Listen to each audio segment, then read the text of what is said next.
Hello, thorium. This is my rebuttal, I guess. I don't know. I just want to explore some tests of clippers to infer what they are doing behind the scenes. Okay, let me explain this test setup. So I've got a tone generator. It's right here. It's generating an AE at 880 hertz, so an octave above A440. Easy. I have some automation automating the volume. So what's going on?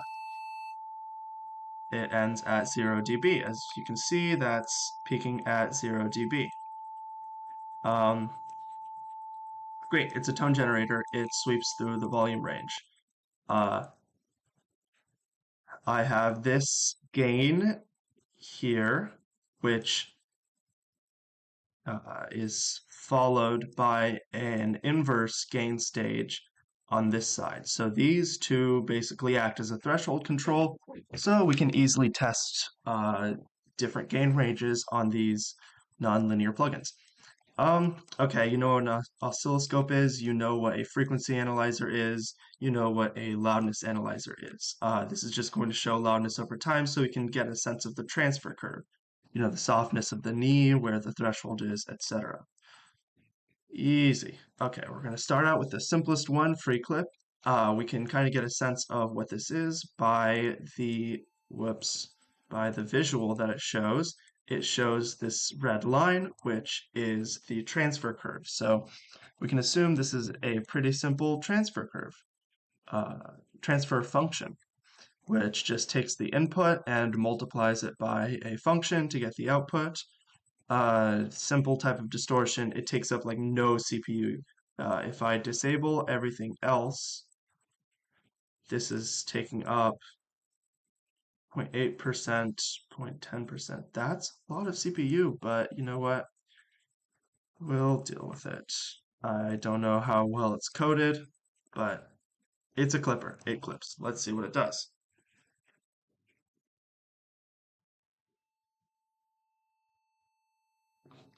Okay, I have my threshold set at 40. I should probably do more like 20 so we can see what's going on. Okay, linear, linear, linear, pure sine wave. Bam, it clips. That's hard clipping.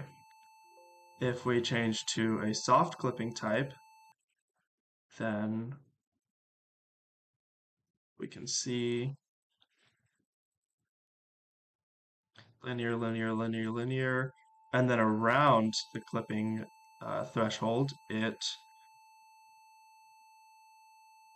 becomes slightly rounded. Okay, now we can increase that knee setting with different functions, transfer functions. This is hyperbolic tan, look at that, nice and smooth. So that's the sine wave, that's the soft clip, that's the hard clip. You can see that there's more aliasing, and if we take it down a couple octaves, we can see the hard clipping quite bright, soft clipping quite mellow. We know this. Okay, and that's just a simple wave shaper. Now here's the same thing, the same hard clipping, just using a dynamics algorithm. And somehow this is less CPU use, which I would never have thought, but this is, you know, zero attack, zero release, infinite ratio, no knee. It's just a clipper. And it sounds exactly the same as free clip, because it's just a clipper. We're just using different methods of getting the same thing. Okay. With recomp, we're getting 0.9% CPU use. With free clip, we are getting a little bit less, so 0.2% less. So free clip is doing our clipping exactly the same, but more efficiently because it doesn't have to deal with the attack and release and the side chain and all that. It's just simpler code, even though recomp is, you know, very simple, very efficient. Now, Here's where our recomp story gets a little interesting. We're going to take the ratio down. Let's do 8 to 1, just because that's a normal ratio. And let's see what it does. Okay. Okay, negative 20 dB. And then the input rises another 20 dB, but we only get a couple more dB of actual gain, actual loudness on this analyzer because it's applying compression. But you can see that it hits the nonlinearity and then it continues to grow in amplitude. So this is not clipping our signal. It will never clip our signal. We could keep increasing the gain, and all that we will accomplish is a more distorted tone, but we will never run into a hard limit. See, that's more more nonlinear gain range, but we're never going to run into a hard limit. And we can see that here, it's not acting as a clipper. It's kind of soft clipping, uh, rounding out the edges of this otherwise, almost perfectly square wave. This is not at all how clippers behave. A soft clipper will look a lot more like this. Whoa. See that?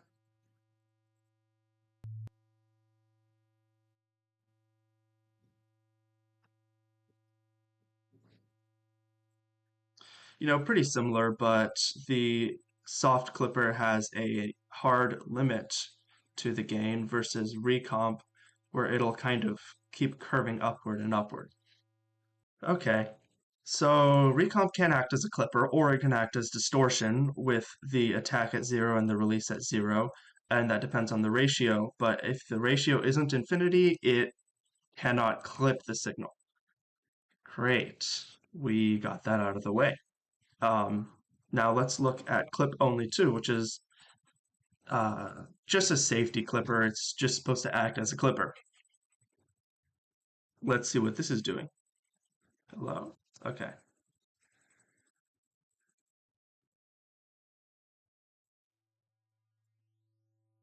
Wow, look at that, negative 40. We can't really hear that, so let's... Negative 20. Linear. It hits negative 20 and bam. It's now clipped. That's pretty easy. Let's test it at the normal octave, the 1 kilohertz-ish. Look at that. It's a clipper. Great. JS soft clipper slash limiter. So this, we can assume it's just doing the same thing as free clip, which is a transfer function. That's clip only 2, just a transfer function. JS soft clipper slash limiter, we can assume that this is a limiter that has been designed to clip the signal. Let's see what happens. Take a look at 20 dB, linear. Yep, that is pretty soft clipping. But look at that. What is that? It overshoots a little bit. Now, I'm guessing this is part of the dynamics algorithm. This is, it kind of looks like what Recomp was doing, where it would overshoot the, it would undershoot the gain reduction, but instead it's overshooting the gain reduction. So that could just be a different dynamics algorithm doing a slightly different thing to the wave on this, micro level. Or, um, and this is probably a little bit more likely, it's just the type of transfer curve that's going on here, where it, once it overshoots this clip threshold, it actually lowers the gain. So the transfer curve looks like, linear up and then slightly down. Either one could be accurate, but I think uh, it's probably a transfer curve because it's frequency invariant. It acts the same no matter what frequency you're at. So, you know, if you think about the timings on a if you think about the timings on a compressor, they act differently to different frequencies. Lower frequencies get cut up a lot more because they're bigger, they take longer. So this is probably, again, just a transfer curve. Cool. AD clip 7. Now this is meant to be just a clipper that works. So it's probably just going to clip the signal. That always happens at the worst time. It's span that's cutting out because I have the demo version. Okay, and we see there that it's kind of overshooting a little bit. You can see that there. That could be hysteresis modeling. Uh, Certainly is wavering a little bit, but that could be the sampling. Um, but yeah, it looks like soft clipping with a little bit of hysteresis modeling. Or sorry, hard clipping with a little bit of hysteresis modeling. Now let's turn this soften curve all the way up, soften parameter, and see what happens. Okay. Now that doesn't look very soft. For all the way cranked, that's pretty much hard clipping, and that transfer curve looks almost identical. But if we see over here in our waveform, the leading edge of the wave is softened, but the trailing edge isn't. And so this kind of confirms my suspicion that it's hysteresis modeling. Um, that's taking a little while to engage the clipping after the limit is exceeded. So this is basically a wave shaper with a little extra something something.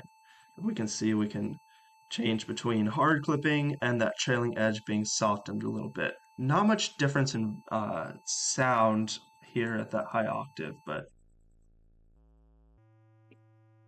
maybe over here at like 100 hertz. Yeah, still pretty subtle. Great. Now what does this enhance thing do?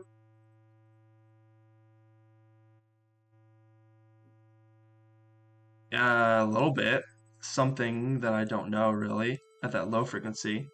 And at that high frequency,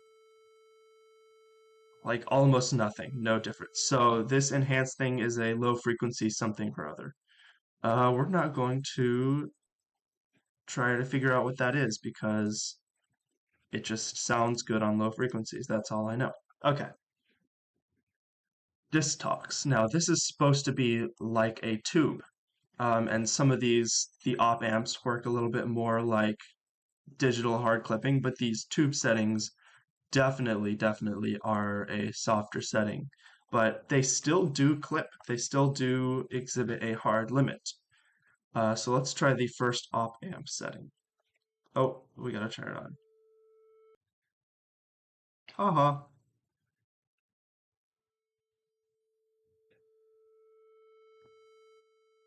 Yeah, and as we can see, that is indeed soft clipping. Um, and this waveform is looking a little bit, the quarter wave symmetry doesn't exist, but I would not chalk that up to any hysteresis modeling. I would actually say that that is due to the high and low pass filters. See, that's a low pass filter, and that's a high pass filter. If we go down to 10 hertz, there we go. So those are changing how the wave actually looks, but you know, the behaviors, the nonlinear behavior is basically the same. Let's try the tube setting. Tube 2, just because that one's my favorite. Wow, that one sounds really different. And as you can see, it kind of has a higher threshold. If we compare that to this is pretty much clipping at 20 versus this has a higher threshold. but it's basically the same principle. It's just a different wave shaper, maybe different hysteresis modeling that I just can't see. And it does behave differently at different frequencies. It behaves mostly the same, but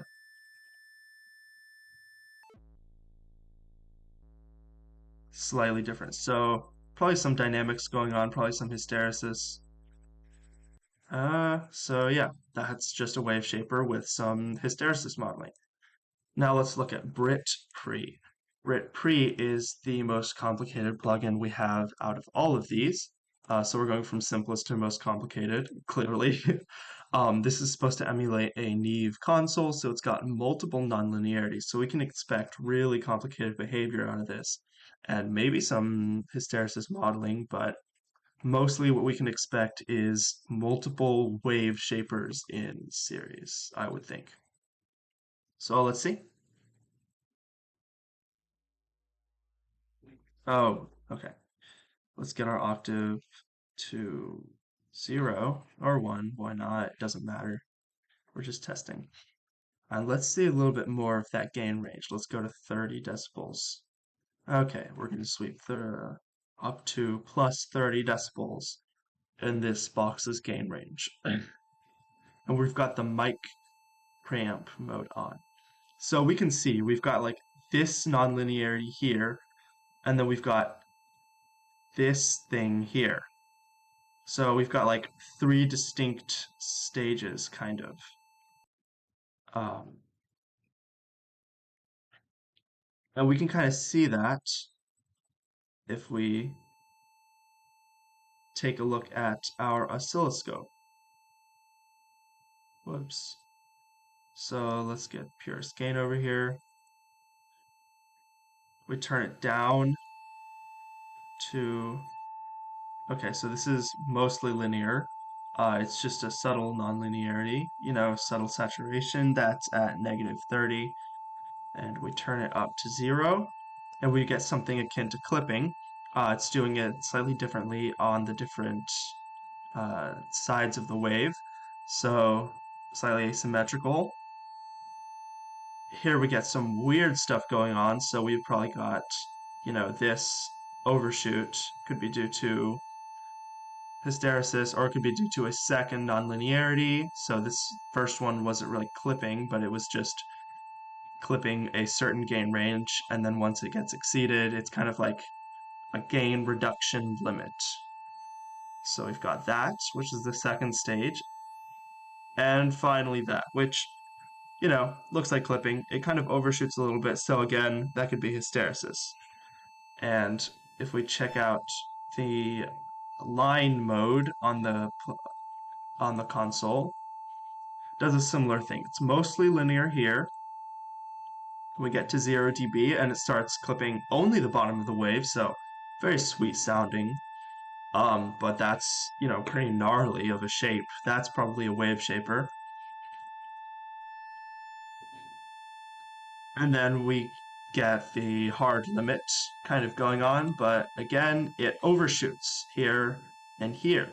So that's hysteresis modeling. So, a couple things happening, pretty complicated stuff, but nothing crazy, just some wave shapers and some hysteresis. Okay, great. So, I don't know. I hope you enjoyed that. That's kind of fun. Bunch of clipping. It basically does the same thing, but we've got very, very different results. And, this is the simplest kind of wave we could possibly test this on. On a whole mix, this would be, night and day differences. But they're all basically the same thing. It's just a bunch of different types of wave shapers, from the simplest ones that can be explained by a single formula, the hard clipping, which is, a piecewise function versus the hyperbolic tam. Um, and we've got some dynamics things going on, so recomp actually can distort with, you know, just very fast attack times and release times. Look at that. Like, that's nowhere near instant. That's a release time of 4, but that is shaping the wave. Basically anything that acts as a wave shaper, even if it doesn't have a transfer function built into it, will introduce distortion. So that's the second way to introduce distortion, which is through dynamics. And if you include dynamics and a wave shaper, then you get a little bit more complicated behavior, such as the soft and knob in AD clip. And then we've got analog emulations, which use every trick in the book to sound like a tube or like a console or whatever. I hope you enjoyed this. I don't know why I did this. I thought it was fun. Okay, bye.